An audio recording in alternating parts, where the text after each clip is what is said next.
রাত পোহালেই লোকসভার ভোট গণনা শুরু। সকাল ৮টা থেকে শুরু হবে অসমের ১৪টি লোকসভা কেন্দ্রের ভোট গণনা। ভোট গণনার জন্য তৈরি রাজ্যের ৫২টি কেন্দ্র। ভোট গণনা নিয়ে নির্দেশিকা নির্বাচন কমিশনের। আর মাত্র কয়েক ঘন্টা লোকসভা ভোটের গণনার জন্য সারা দেশের সঙ্গে প্রস্তুত অসম। মঙ্গলবার সকাল ৮টা থেকে শুরু হবে ভোট গণনা। অসমের ১৪টি আসনের মোট ১৩৪ জন প্রার্থীর ভাগ্য নির্ণয় হবে কাল।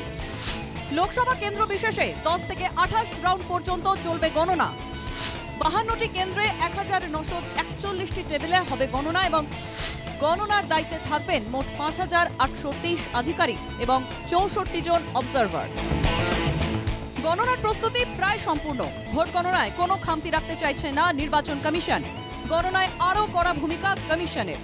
ভোট গণনা সঠিকভাবে সম্পন্ন করার উদ্দেশ্যে নির্বাচন কমিশন জারি করেছে নির্দেশিকা। শুধু অনুমোদন রয়েছে এমন ব্যক্তি প্রবেশ করতে পারবে গণনা কেন্দ্রে। গণনা কেন্দ্রে গড়ে তোলা হয়েছে ত্রিস্তরীয় সুরক্ষা বলয়।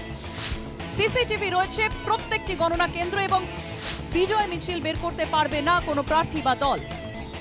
ইতিমধ্যেই এই নির্দেশিকা কার্যকরী করার জন্য প্রতিটি জেলার ডিসি এসপিকে নির্দেশ দিয়েছে নির্বাচন commission. Bureau report, NK TV, Bangla.